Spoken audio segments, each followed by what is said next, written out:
우리가 먼저 생각해야 될 것은 뭐냐면 다시 오시는 예수님은 어린 양으로 오시는 예수님이 아니시죠. 다시 오시는 예수님은 사자로 오십니다. 심판주로 오세요. 그가 이제는 무장을 하시고 심판하시기 위해서 오시는 주님으로 성경에 묘사되어 있습니다. 예수님이 다시 오실 때에 모든 철장의 권세로 깨뜨리시고 모든 하나님 거역하고 대적하는 모든 것들을 무너뜨리시는 심판주로 오세요. 우리가 주님 앞에서 속죄, 주님 앞에서 죄 사함, 주님 앞에서 긍휼의 은혜를 입는 시기는 이 땅에서 우리가 호흡하며 살아가는 이 시간 동안 우리가 주님 앞에서 우리의 모든 문제, 죄의 문제 다 해결해야 되고 주님 앞에서 정결하게 준비되어져야 되는 거죠. 우리가 분명하게 기억해야 됩니다. 고린도후서 5장 10절 말씀입니다. 같이 한번 읽을까요? 시작. 이는 우리가 다 반드시 그리스도의 심판대 앞에 나타나게 되어 각각 선악간에 그 몸으로 행한 것을 따라 받으려 함이라. 여러분, 우리 모두가 심판대 앞에 선다는 것을 믿어야 돼요. 우리 주님이 심판주로 오실 뿐만 아니라 저와 여러분들 모두가 하나님의 심판대 앞에 섭니다. 심판대 앞에 섰을 뿐만 아니라 어떡합니까? 각 사람이 그 행위에 따라 심판을 받는다고 말씀하시죠. 주님 앞에, 하나님 앞에 뭐가 놓여져 있습니까? 생명책이 있고 우리 행위에 대한 기록이 되어 있는 행위록이 있다고 그러죠. 우리는 모두 다 하나님의 심판대 앞에 서게 될 것이고 우리가 행한 모든 행위에 대하여서 하나님 앞에서 판단받게 될 것입니다. 우리나라 전도훈련 가운데 전도폭발이라는 전도훈련이 있습니다. 전도훈련에는 질문이 아주 단도직입적입니다. 오늘 밤에 당신이 죽으면 오늘 밤 당신 천국 갈 수 있느냐? 이게 질문입니다. 처음 만난 사람, 전혀 안면도 없는 사람, 만난 사람들이 오늘 당신의 영혼을 하나님이 취하시면 오늘 밤 당신이 죽으면 당신 천국 갈 수 있느냐? 이렇게 얘기를 합니다. 오늘 저와 여러분들에게 이 질문을 던진다면 여러분 어떻게 대답하실래요? 오늘 밤 하나님께서 여러분들의 영혼을 취하신다면 여러분들 천국 갈 수 있습니까? 천국 갈 자신이 있으세요? 질문입니다. 대답을 하세요. 자, 전도 폭발에서 이 질문을 툭 던져요. 오늘 밤 당신이 죽으면 천국 갈 수 있습니까? 천국 갈 자신이 있습니까? 이렇게 묻습니다. 근데 여기다가 우리가 하나 더 추가를 해야 될 것 같아요. 우리가 천국 간다. 또 그 뒤에 하나님 앞에 우리가 온전하게 정말 설 수 있겠느냐 하는 이 질문이 다시 첨가가 되어져야 되지 않을까. 여러분, 천국 가서 주님 앞에 섰을 때에 우리의 행위록이 펼쳐질 텐데 주님 앞에서 우리가 행한 것에 대하여서 온전하게 주님 앞에 설 수 있을까? 우리가 날마다 이 질문들을 우리 앞에 던져야 될 줄 믿습니다. 고린도전서 15장에 보면 부활에 대해서 얘기합니다. 이 땅에서 우리의 장막집이 무너지면 영원히 무너지지 않는 새 집으로, 새 옷으로, 새 몸으로 우리가 갈아입게 됨을 얘기하죠. 여러분, 이제 우리가 주님 오시고 우리가 죽고 부활하게 되어지면 육신의 몸이 아니라 부활의 몸으로, 영광의 몸으로 우리가 다시 나게 되어지는데 그 몸은 영원하다고 성경은 말씀하세요. 아멘. 그리고 우리의 행위에 대하여서 주님 앞에 심판을 받게 될 거라고 말씀하십니다. 여러분, 성도들이 착각하는 것이 뭐냐면, 저도 그랬고요. 저도 그렇고 많은 성도들이 착각하는 것이 뭐냐면 우리가 하나님 앞으로 가기만 하면 된다고 생각하는 거예요. 그래서 모든 성도들이 이 땅에서의 목적이 뭡니까? 하나님 앞에 가는 것이 목적입니다. 그런데 더 중요한 것은 하나님 앞에 가는 것, 우리가 하나님 앞에 서는 것, 성경에서 히브리서에서 뭐라고 얘기합니까? 본향으로 돌아가는 것. 이것이 우리의 궁극적인 목적이기는 하지만 분명하게 우리가 다시 알아야 될 것은 뭐냐 하면 하나님 앞으로 본향으로 다시 돌아가는 것이 목적이지만 이 땅에서 우리의 진짜 목적은 뭐냐 하면 하나님을 기쁘시게 해드리는 삶을 사는 것이 목적입니다. 이 땅에서 나그네의 삶을 살면서 가야지, 돌아가야지. 데살로니가 교회 성도들이 그랬다는 거죠. 이제 주님 재림하시면 끝이니까 그냥 대충 살자, 마음대로 살자. 이것이 데살로니가 교회 성도들의 모습이었다는 겁니다. 그래서 사도 바울이 편지를 들어서 아니라고 말씀하는 거예요.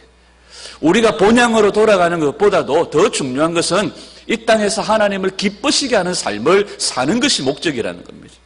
그리고 늘 우리 중심에 우리 모두가 하나님의 심판대 앞에 선다는 것을 기억해야 되고, 우리 주 예수님 다시 오시는 그분은 심판주로 오신다는 것을 믿어야 한다는 거죠.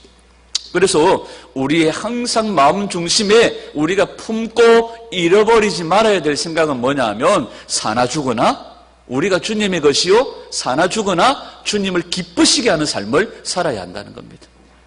아멘. 날마다 하나님을 기쁘시게 하는 삶을 살다가 주님 맞이할 수 있기를 축복합니다.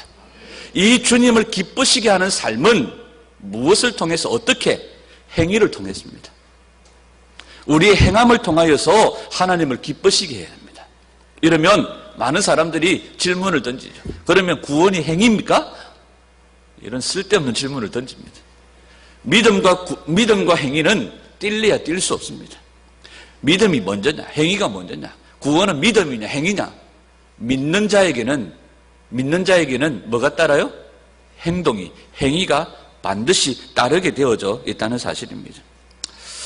사나 죽으나 우리가 주님을 기쁘시게 하는 삶을 살아야 할 줄 믿습니다. 계시록 18장 20절 말씀입니다. 계시록 18장 20절 같이 한번 읽습니다. 시작. 하늘과 성도들과 사도들과 선지자들아, 그로 말미암아 즐거워하라. 하나님이 너희를 위하여 그에게 심판을 행하셨습니다. 하나님을 기뻐하고 하나님을 즐거워하는 삶을 사셔야 돼요. 하나님을 영화롭게 하는 삶이 우리 인생의 목적인 줄 믿습니다. 여러분, 요즘 시대에 들어서 종말론적인 이야기들이 많이 나옵니다. 마지막 때라고 얘기합니다. 말세지말, 말세 중에서도 끄트머리라고 이야기를 해요. 그런데 사실상 교회 역사를 통틀어서 보면 종말에 대해서, 마지막 때에서 이야기했던 적이 거의 없습니다. 예수님의 다시 오신 마지막 때 종말에 대해서 얘기했던 적은 불과 1세기라 하면 예수님 죽으시고 이후에 예수님의 제자들이 살아서 그나마 끄트머리 가장 늦게까지 살아있었던 사도 요한의 시대까지, 그때의 성도들이 마지막 종말을 이야기하고 다시 오실 예수님을 기다리고 사모했지, 2세기 3세기 이후에 약 1000년 이상 교회는 암흑기를 누렸습니다. 그때 당시에는 종말, 마지막 때를 이야기한 적이 없어요. 우리가 생각할 때는 마지막 때, 종말, 예수님의 재림을 이야기하던 때가 18세기, 19세기, 20세기 이때에 했을 거라고 생각하지만 전혀 아닙니다. 1세기 때의 종말에 대해서, 마지막 때에서 이야기하고 난 이후에, 그 이후로는 교회가 거의 침묵하다시피 마지막 때에 대하여서 이야기를 하지 않았습니다. 이제 다시 최근이 아니라 이제 좀 가까운 때에 마지막 때의 종말에 대해서 이야기를 하죠. 사실상 이것도 어느 붐이 아니라, 어느 운동이 아니라, 저는 그렇게 생각합니다. 마지막 때에 하나님께서 기도하는 자들에게, 하나님 정말 사모하고 친밀함으로 나가는 자들에게 하나님께서 열어주시는 것이 있습니다. 그것이 뭐냐 하면 마지막 때, 엔타임입니다. 그리고 하나님께서 동일하게 열어주시는 것이 있습니다. 마지막 때가 열리면 반드시 동일하게 열리는 것이 뭐냐 하면 이스라엘이에요. 거의 1900년, 거의 2000년 가까운 시간 동안, 천 몇백 년 동안 이스라엘이 나라가 없었습니다. 그런데 이스라엘이 독립하여 나라를 얻을 거라고는 아무도 상상을 못했습니다. 그런데 이스라엘이 지금 그 이스라엘 본토에 나라를 독립할 거라고는 아무도 생각을 못했습니다. 이스라엘이 독립할 때 가장 영향력을 주고 도움을 줬던 나라가 영국입니다. 영국이 이스라엘 독립을 부러짓는 사람들에게 이야기를 했습니다. 야, 저기 팔레스타인 땅은 너무 분쟁이 심하고 너무 전쟁이 심하니까 그 땅 말고 우리 영국이 다스리고 식민지로 통치하는 나라가 수두룩 빽빽하니까 어느 한 나라를 우리가 줄 테니까 거기에서 마음껏 너희들 나라를 꾸려라. 그래서 그들이, 영국이 내세웠던 나라가 어딘지 아십니까? 우간다예요. 그런데 이스라엘을 회복을 부러지셨던 유대인들이 아니다. 우리는 성경대로 바로 우리가 돌아가야 될 땅은 고토, 바로 그 본토다. 그런데 하나님께서 기적적인 방법으로 그 나라를 허락하셨죠. 하나님께서 이때에 하나님이 열어가고 계시는 거예요. 하나님이 말씀하신 대로 성경대로 그 역사를 이루어가고 계시는 줄 믿습니다. 그래서 마지막 때를 여시고 거기에 동시에 이스라엘을 여시고 그 다음에 하나님은 반드시 이것뿐만 아니라 마지막 때를 부르짖고 이스라엘을 부르짖고 이것만으로는 그게 안 돼요. 동시에 하나님이 뭘 열어가시느냐 하면 하나님의 집을 기도하는 집으로 바꾸시고 예배하는 집으로 바꾸어 가세요. 하나님의 사람 한 사람 한 사람을 하나님이 예배하는 자로 세우셔서 하나님과의 친밀함으로 이끌어 가시는 줄 믿습니다. 마지막 때의 그리스도의 신부의 모습은, 교회의 모습은 하나님과 가까이, 하나님을 가까이 하는 자입니다. 하나님과의 친밀함을 누리는 자예요. 그래서 기도와 예배로, 또 그 가운데 하나님이 뭘 회복해 가십니까? 말씀을 회복해 가세요. 시온에서 율법이 흘러나오게 하시고 하나님께서 직접 이제는 말씀을 풀어내시고. 여러분, 언젠가 누가 그랬죠?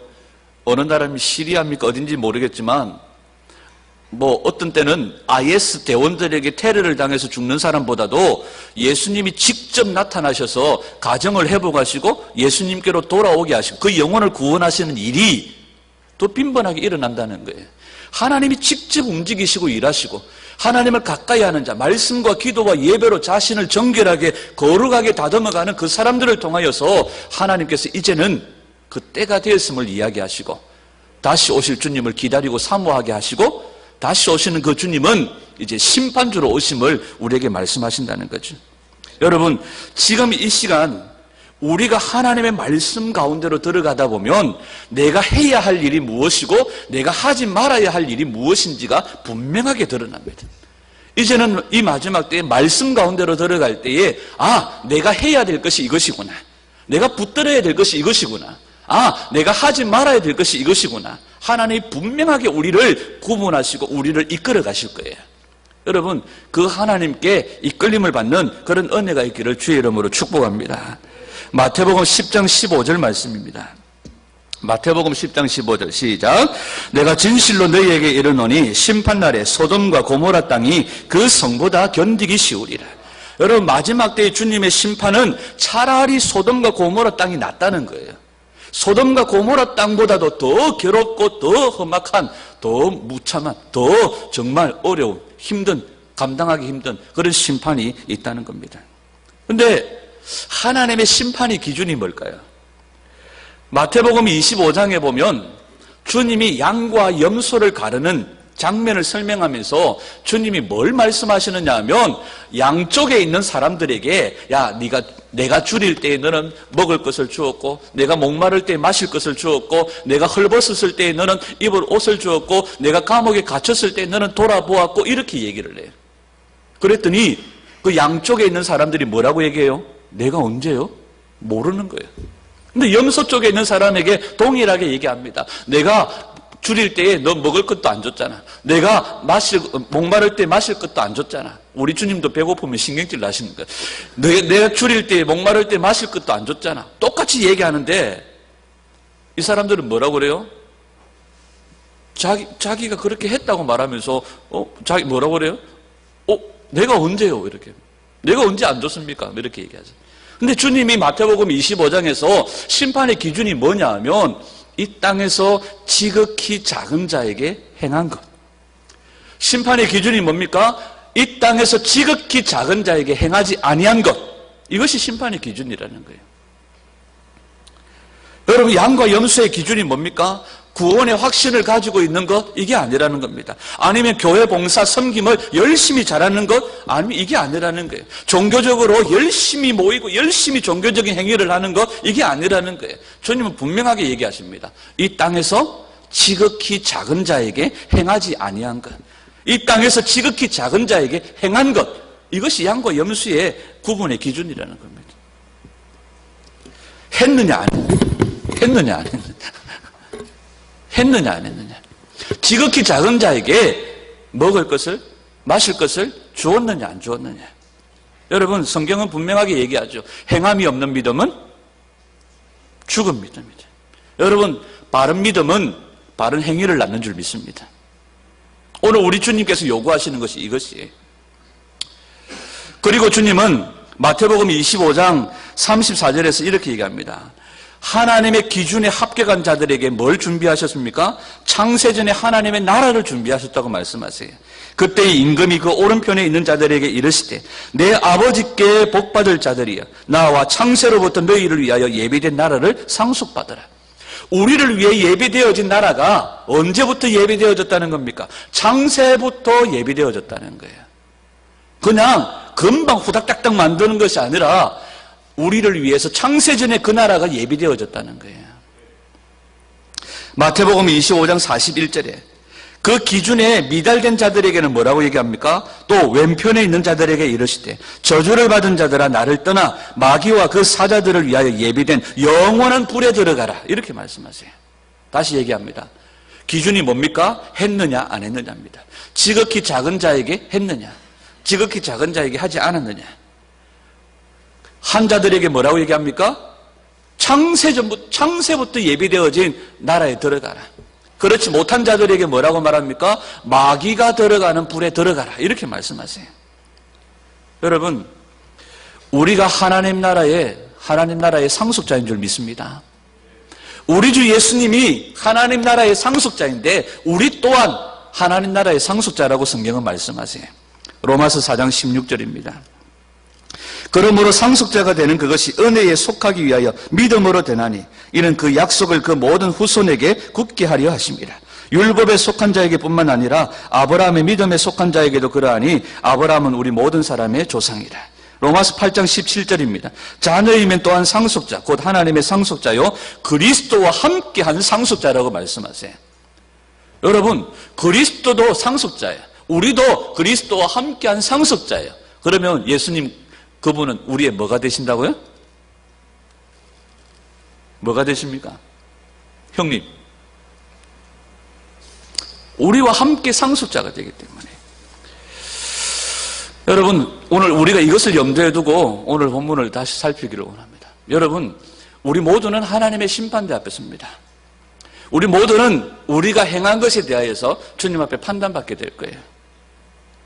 데살로니가전서 5장 23절은 성도가 이 마지막 때에 어떻게 해야 될지를 이야기합니다. 5장 23절입니다. 시작. 평강의 하나님이 친히 너희를 온전히 거룩하게 하시고 또 너희의 온 영과 혼과 몸이 우리 주 예수 그리스도께서 강림하실 때에 흠없게 보존되기를 원하노라.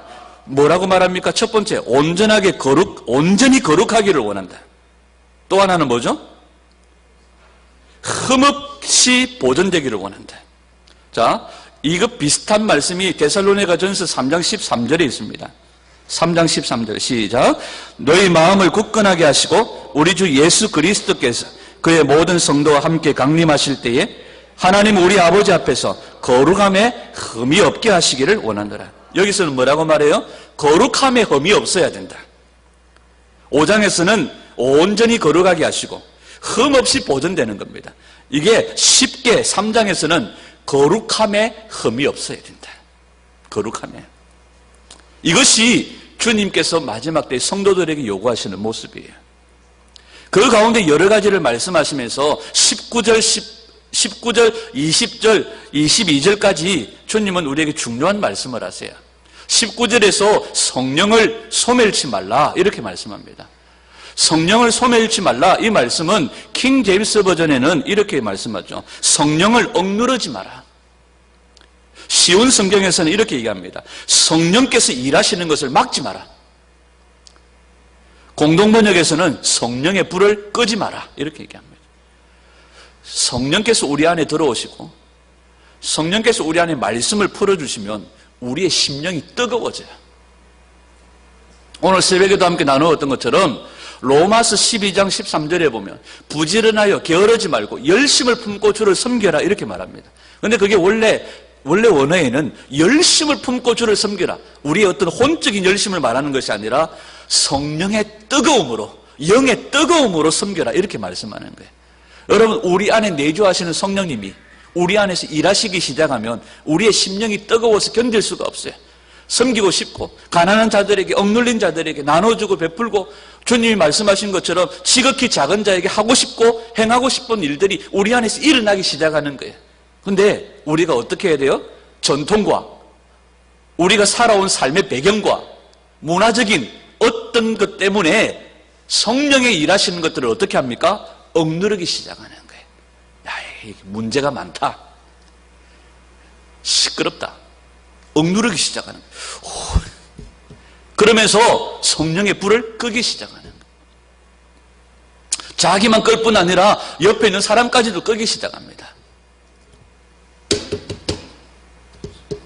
조용히 하세요. 조용히. 끄기 시작하는 거예요.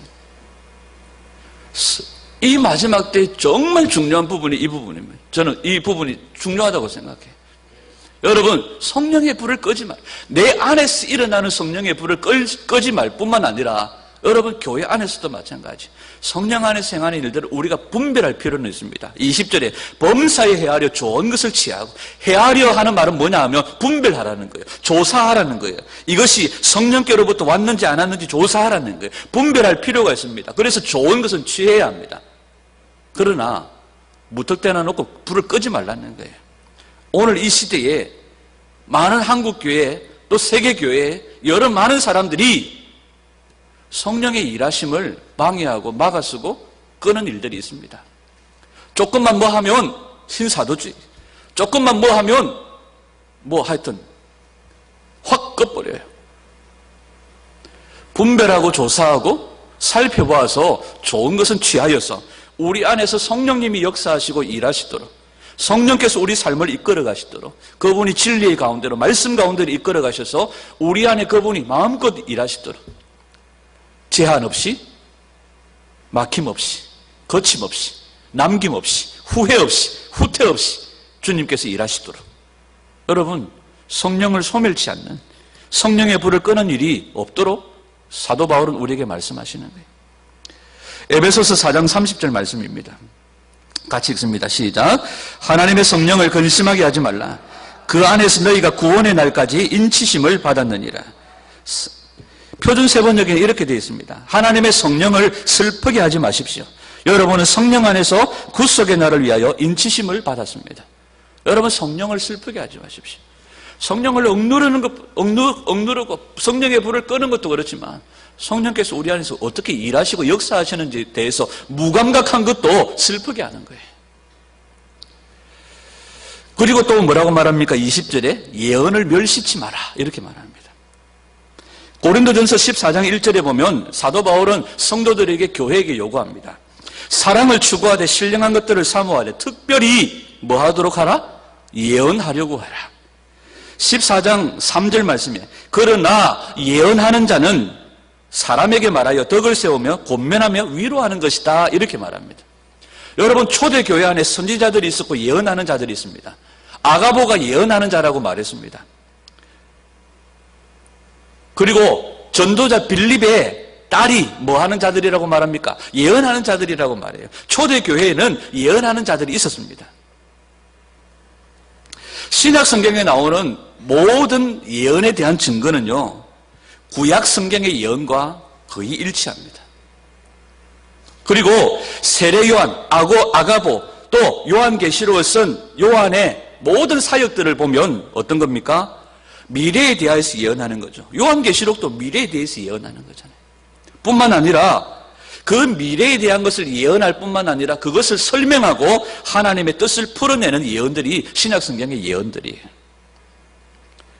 장차 임할 하나님의 진노와 닥쳐올 환난과 여러 가지 고난, 그것에 하나님이 어떻게 은혜를 주시고 어떻게 역사하실지에 대하여서 설명하는 것이 사도행전, 요한계시록 여러 곳에 나오는 하나님의 예언들입니다. 선지자들을 통하여, 예언자들을 통하여. 또 신약 성경의 예언들을 보면 또 꿈도 있습니다. 환상도 있습니다. 계시도 있습니다.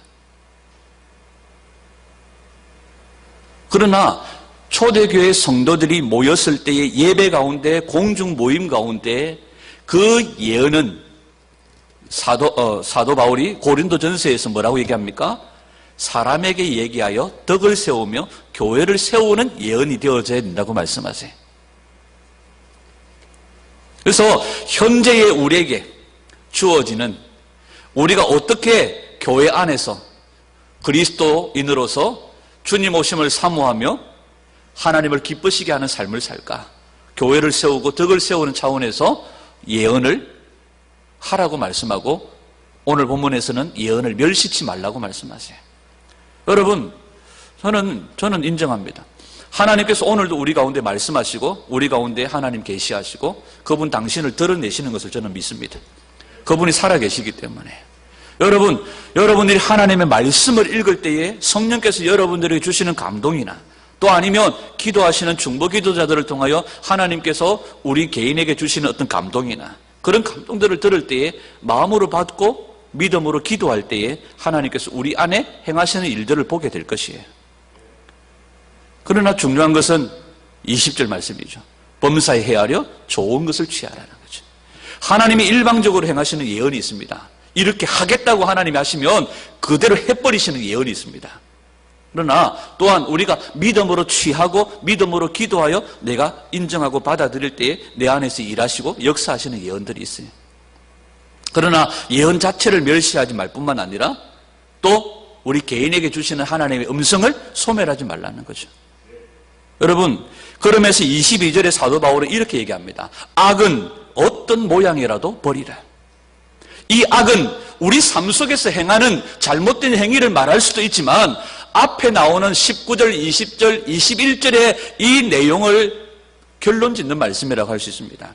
성령을 소멸하고 성령의 불을 끄고 예언을 멸시하고 하나님의 감동을 우습게 여기는 이것이 악이라는 거예요. 함부로 내가 심판자가 되어져서 판단하고 정죄하고 이건 이렇고 저건 저렇고 성령이 하시는 일을 판단하는 것 자체가 악이라는 겁니다.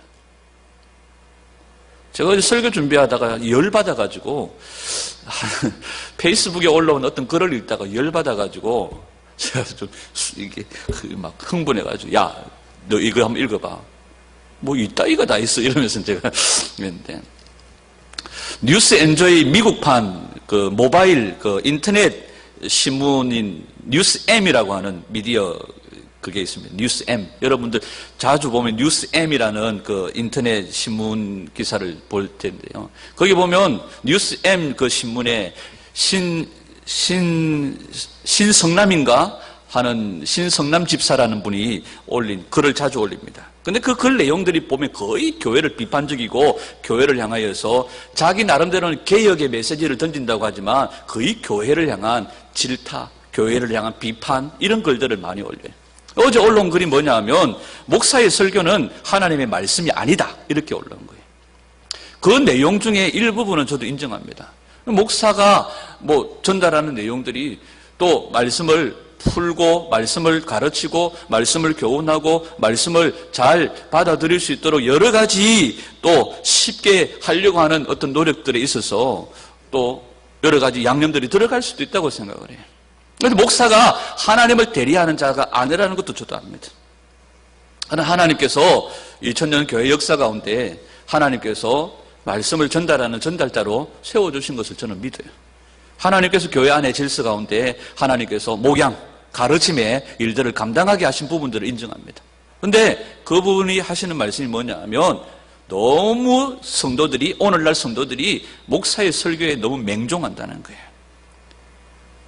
그리고 그 목사의 설교에 너무 하여튼 뭐 그런 내용들인 거예요. 그러면서 목사의 설교는 하나님의 말씀이 아니다. 데살로니가 교회가 칭찬받았던 이유가 뭔지 아시죠? 우리가 데살로니가전서 1장을 살펴보면서 데살로니가 교회 성도들이 칭찬을 받았던 이유가 뭐냐 하면 그들이 사도 바울이 전한 메시지를 사람의 말로 받지 아니하고 하나님의 말씀으로 받았다는 것이에요.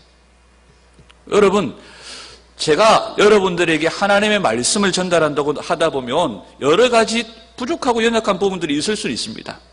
그리고 제가 여러분들을 물가로 인도는 할 수 있지만 여러분들 강제로 물을 마시게는 할 수 없습니다.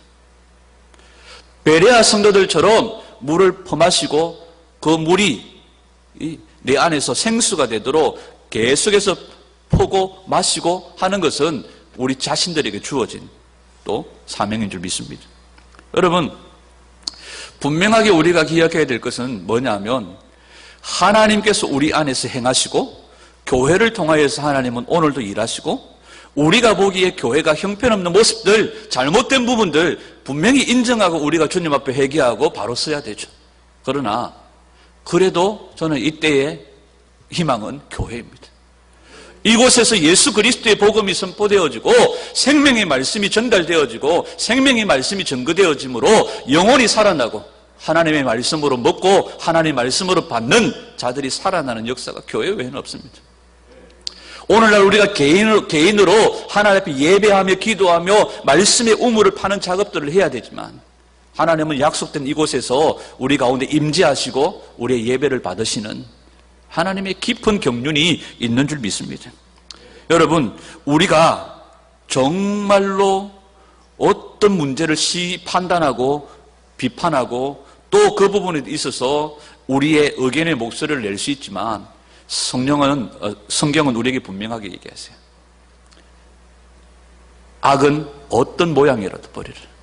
우리가 판단하는 그 판단이, 우리가 판단하는 그 비판이 성령을 소멸하고 성령의 불을 끄고 하나님의 예언을 멸시하는 악이 될 수도 있다는 거예요. 이 마지막 때 우리가 그냥 인터넷상으로 떠돌아다니는 아니면 여러 가지 경험과 지식으로 들은 것을 가지고 이것은 이런 거야. 성령은 이런 분이야. 예언은 이런 거야. 오늘날 방언은 없어. 이 시대에 이런 거야. 여러분, 저는 이게 악이라고 생각을 해요. 이 모양을, 이 모든 것을 버리라고 말씀하시는 거예요. 주님 앞에서 정말 두렵고 떨리는 마음으로 살아갈 것들을 말씀하세요. 성경은 마태복음 25장에서 우리에게 말씀합니다. 야, 너희들이 심판자가 아니다. 너희들이 판단할 것이 아니다. 너희들이 해야 될 것은 지극히 작은 자에게 하는 거야. 그들이 목마를 때, 그들이 줄일 때, 그들이 헐벗었을 때에 그들에게 나눠주는 바른 믿음에서 나오는 바른 행위가 있어야지 너희들이 판단자가 되어 너희들이 심판자가 되어져서 너희들이 판단하고 심판하는 그런 악을 행하지 말라, 그렇게 말씀하시는 거예요. 저는 요즘에 그런 고민들을 합니다. 예배에 대한 고민들을 해요. 어떻게 하면 하나님 앞에 기쁘시게 하는 삶을 살 수 있을까? 어떻게 하면 하나님 앞에 정말 바른 예배자가 될 수 있을까? 목사라고 바른 예배자, 목사라고 진짜 예배자가 아니라는 거 여러분들이 아시잖아요. 그런데 저 자신도 고민하고 몸부림치는 거예요. 하나님 앞에서 정말 진짜 예배자가 되고 싶다. 그러나 여러분들이 하는 핑계 저에게도 있습니다. 육신이 약하여 있습니다. 마음은 원의로 돼. 이런 것이 있습니다. 늘 고민합니다. 어떻게 하면 하나님 앞에 바른 예배가, 어떻게 하면 진짜 예배를 드릴 수 있을까? 여러분, 오늘날 교회가 드리는 이 예배의 모습들 있잖아요. 이 모든 것들이 다 성경적이지도 않고 초대교회에서도 한 적도 없고 본 적도 없는 예배들이라는 거 아십니까? 오늘날 교회 안에서 이루어지고 있는 예전들, 이 예전에 갖추어서 어떨 때는 성령님까지도 제한할 때가 있다는 것이 저는 안타까울 때가 있어요. 성령님은 우리 안에서 자유롭게 그 하늘의 예배를, 천상의 예배를 풀어내고 싶으신데 콘스탄티누스의 로마의 기독교가 국교화되고 난 이후에 여러분 어디입니까? 카톨릭으로부터 들어온 이 예전 예배의 형식에 틀에 딱 맞추어져 가지고 이것이 1000년, 2000년을 지나다 보니까 2000년 가까이 되다 보니까 이 예전을 벗어나면 모든 것이 다 오히려 가짜고 이 예전을 벗어나면 오히려 다 모든 것이 틀렸다고 판단해버리는 그런 오히려 잘못된 것이 바른 것을 비판하고 판단하는 경우가 오늘날 이 시대에 생겨났다는 거예요. 오히려 예수님이 계시던 초대교회, 예수님이 계셨던 그 초대 시절, 그리고 사도들이 지냈던 그 초대교회 시절, 그때에는 이런 예전이 아니라 정말 말씀이 흘러나오고 말씀이 선포되어지고 주님을 진짜 경배하는 정말 성령 안에서 예배하는 그 모습들이 초대교회의 모습들이었다는 거죠. 초대교회 모습뿐만 아니라 신명기에도 보면 신명기 31장에 보면 어떤 모습들이 나옵니까? 이스라엘 백성들은 절기 때마다 1년에 3번 남자는 절기 때마다 모여서 그들이 뭐해요? 하나님 앞에 절기를 지키는데 신명기에 보면 그 절기 때 그들이 모여서 예배하는 장면이 나오는데 희한하게요. 신명기 31장인가 거기 보면 이스라엘의 남자들만 원래 3번 모여서 예배를 하는데 신명기 31장에 보면 그들은 모든 알아들을 만한 귀를 가진 사람들은 다 모여, 남녀노소 불문하고 다 모여가지고 하나님 앞에 절기를 지키며 예배를 드리는데, 그 예배가 어떤 예배냐 하면 말씀을 그냥 낭독하고 말씀을 그냥 읽어주는 거예요. 그때의 회개가 일어나고 그때의 하나님의 임재가 임하고 하나님이 역사하시는 것들을 경험되어지고, 그것이 바로 신명기에 나오는 예배의 모습이었고 초대교회의 예배의 모습이었다는 거죠. 근데 오늘 우리는 잘못된 콘스탄틴의, 그 사람은 뭐 하는 사람입니까? 태양신을 숭배하던 사람입니다. 바벨론에, 아니면 뭡니까? 가톨릭의 예전을 그대로 교회 안에 투입시켜서 오히려 잘못된 방법으로 예배하게 만들어버렸고, 오늘날 이것이 1000년, 2000년 가까이 지나다 보니까 이게 그냥 그건 줄 알고 우리는 끄떡끄떡 그냥 지내온 시기들이 많다는 거죠. 또 하나는 교회 안에 뭘로 구분해버렸습니까? 평신도와 교육자로 구분해버리고 평신도와 목회자로 구분해버렸습니다. 성경에 평신도라는 말도 없잖아요. 똑같이 뭐라고 얘기합니까? 하나님 나라의 백성이라고 말씀하시는 거죠.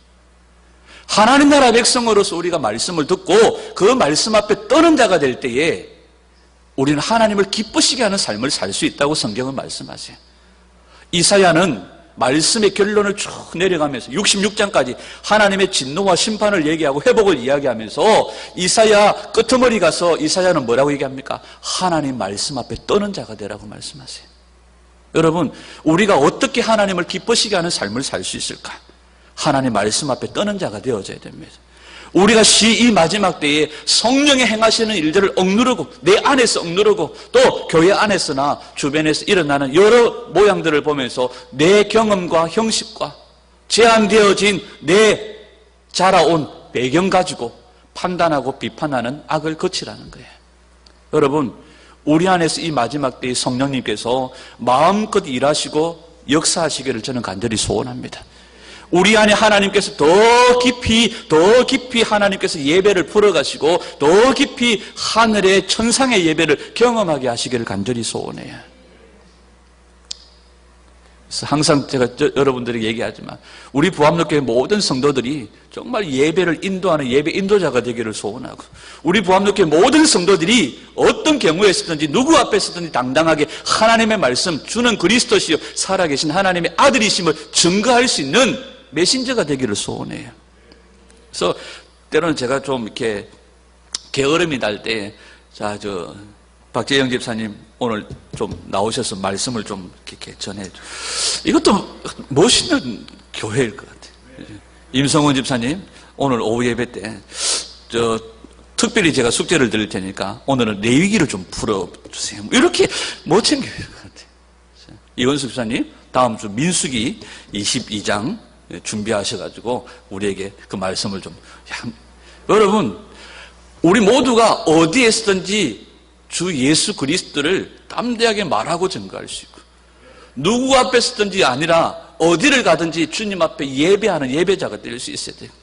어떤 목사님이 그러시더라고요. 자기는 무인도에 가면 다른 거 다 필요 없고 기타 하나만 있으면, 옛날에 기타 하나만 있으면 된다고 생각했대요. 왜냐하면 무인도에 가서 기타 하나 가지고 하나님께 예배할 수 있으니까. 그런데 요즘에 그런 생각이 든대요. 마지막 때가 되면 이 기타도 못 가지고 갈 때가 있지 않을까. 그래서 요즘에는 연습을 그렇게 한대요. 돌멩이 2개만 있어도 돌멩이 두들기면서도 예배할 수 있는. 오늘 청년들이나 오늘날 청소년들은 사운드가 없으면, 세션이 갖춰지지 않으면 못해요. 빵빵한 세션, 빵빵한 사운드가 있을 때에는 진짜 미친 듯이 예배하다가 이게 쫙 꺼져버리고 무음으로 하자면 애들이 적응이 안 돼요. 근데 앞으로는 정말 돌멩이 2개만 가지고도 예배해야 될 날들이 올 수도 있다는 거죠. 여러분, 우리가 가지고 있는 자라온 배경, 환경, 내가 가졌던 경험 다 내려놓고 말씀에서, 또 초대교회 하나님의 백성들이 어떻게 예배하고 어떻게 했는지를 우리가 바라보면서, 또 우리 안에서 일으키시는 성령님의 그 마음들을 우리가 발견해 나가면서 하나님을 어떻게 하면 기쁘시게 할까? 어떻게 하면 조금 더 하나님을 기쁘시게 할까? 그래서 심판주로 오시는 주님 앞에 우리가 정말 주님 부끄럽지만 내가 이렇게 살았습니다. 아니야, 너 참 그때 너무 고마웠어. 너 그때 너무 잘했어. 주님 앞에 칭찬 듣는 그런 우리 모두가 되기를 소원해.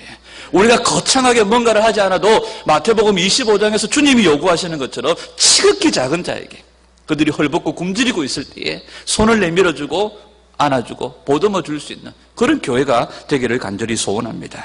여러분, 오늘 주님은 우리에게 선으로 악을 이기라고 말씀하세요.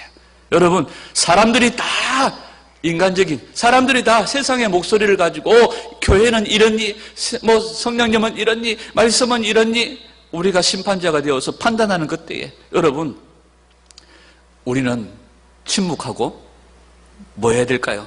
마태복음 25장에서 주님이 요구하시는 것처럼 우리는 지극히 작은 자에게로 가는 겁니다.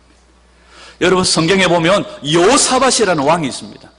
여호사밧이라는 왕은 정말 다윗과 같이 위대한 왕입니다. 그런데 여호사밧의 실수가 뭔지 아십니까? 아합하고 결탁한 거예요. 아합하고 사돈을 맺은 거예요. 그리고 아하시야하고 연합한 거예요.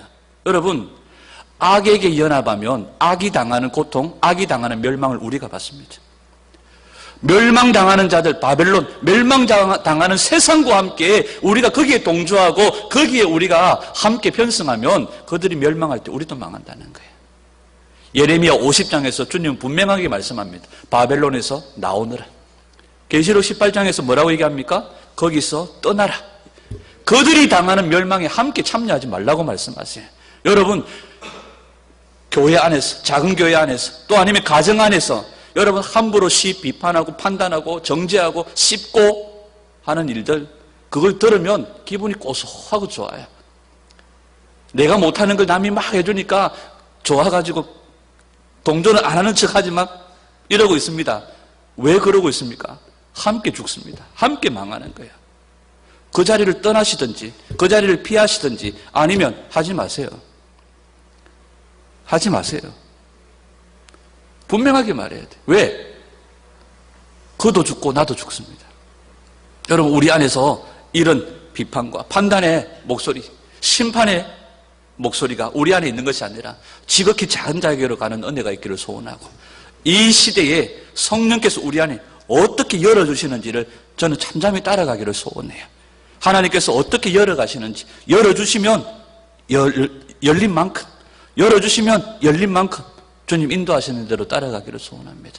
여러분, 우리 안에 생하시는 성령님, 그분이 우리를 제한 없이 사용하시도록 맡겨드리시고 말씀으로 일어나는 일들을 분별하시고 좋은 것들을 취하여 우리 안에서 정말 그 성령의 행하신 일들이 풍성한 열매로 결실할 수 있도록 한 걸음 한 걸음 쫓아가는 그런 저와 여러분들이 되시기를 주님의 이름으로 축원합니다.